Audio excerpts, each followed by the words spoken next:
Friends, welcome back to my channel. तो दोस्तों, स्वागत है आपका हमारे यूट्यूब चैनल में। तो दोस्तों, आज हम बात करने जा रहे हैं जब मीना कुमारी को मौत के बाद में मिली थी नरगिस से मुबारकबाद, कहा था इस दुनिया में कभी वापस नहीं आना। तो आइए जानते हैं इसके बारे में। आपको बता दें कि हिंदी फिल्म इंडस्ट्री की हिस्ट्री में आज तक की सबसे कामयाब अभिनेत्रियों में मीना कुमारी का नाम शुमार है। आप सभी लोग जानते हैं मीना कुमारी को बॉलीवुड की ट्रेजेडी क्वीन भी कहा जाता है। तो दोस्तों, महज 38 साल की उम्र में मीना कुमारी दुनिया को अलविदा कह गई थी। क्या आप जानते हैं कि जब मीना कुमारी को रुखसती दी जा रही थी तब अभिनेत्री नरगिस ने उन्हें आखिरी अलविदा कहते हुए मौत की मुबारकबाद दी थी। जी हाँ, तो दोस्तों, मीना कुमारी के निधन पर नरगिस ने कहा था कि मौत मुबारक हो मीना, अब इस दुनिया में कभी वापस नहीं आना। क्योंकि दोस्तों, नरगिस ने मीना कुमारी के निधन पर ये शॉकिंग शब्द कहे थे। आप सुनकर भी हैरान होंगे। इसका खुलासा भी खुद नरगिस ने अपने एक लेख में किया था। दरअसल दोस्तों, पर्दे की ट्रेजेडी क्वीन मीना कुमारी की निजी जिंदगी भी कई तरह की ट्रेजेडी से भरी हुई थी। मीना कुमारी का कोई भी दर्द नरगिस से नहीं छिपा था। नरगिस और मीना कुमारी बेहद अच्छी दोस्त हुआ करती थी और साथ ही एक दूसरे की बहुत बड़ी हमराज भी थी। मीना कुमारी के निधन के बाद में नरगिस ने एक उर्दू मैगजीन में आर्टिकल लिखा था। आर्टिकल की शुरुआत में नरगिस ने लिखा था, मौत मुबारक हो, मैंने ऐसा पहले कभी नहीं कहा। मीना, आज तुम्हारी बड़ी बहन तुम्हें मौत की बधाई दे रही है और कहती है कि इस दुनिया में वापस कभी भी मत आना। तो दोस्तों, ये दुनिया तुम जैसे लोगों के लिए नहीं बनी है। उसी आर्टिकल में नरगिस ने बताया था कि फिल्म में चुप रहूंगी की शूटिंग के दौरान सुनील दत्त ने मीना कुमारी से नरगिस की मुलाकात करवाई थी। वही दोस्तों, जिसके बाद दोनों अच्छी सहेलियां बन गई थी। नरगिस ने लिखा था कि उन्हें अक्सर मीना कुमारी के कमरे से चीखने चिल्लाने की आवाजें आया करती थी। एक रात उन्होंने गार्डन में मीना कुमारी को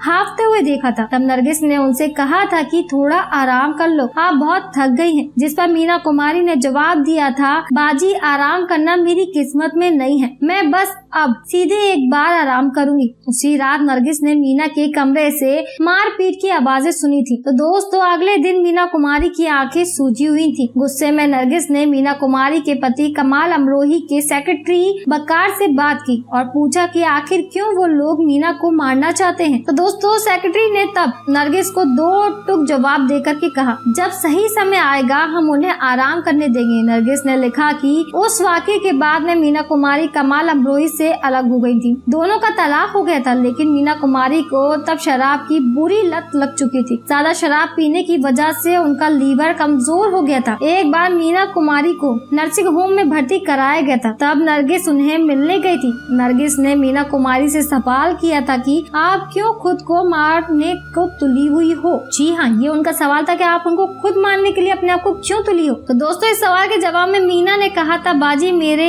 सहने की एक क्षमता है। कमल साहब के सेक्रेटरी की हिम्मत कैसे हुई, उसने मुझ पर हाथ उठाया। जब मैंने कमल साहब से इसकी शिकायत की तो उन्होंने क्या किया, कुछ भी नहीं। फिल्म पाकीज़ा की रिलीज के बाद में मीना कुमारी को दोबारा अस्पताल में भर्ती कराया गया था, जहां 2 दिन कोमा में रहने के बाद में मीना कुमारी ने दम तोड़ दिया था। मीना कुमारी नरगिस से कहा करती थी कि अकेले रहना ही मेरी किस्मत है, मुझे खुद पर दया नहीं आती, तुम्हें भी नहीं आनी चाहिए। तो दोस्तों, ये थे उनके अंतिम शब्द और इस तरीके से हुआ था उनका इंतकाल। आपको हमारे द्वारा दी गई जानकारी पसंद आई तो हमारे चैनल को सब्सक्राइब करें, लाइक करें, शेयर करें और हमें कमेंट सेक्शन में कमेंट करके जरूर बताएं। Thank you.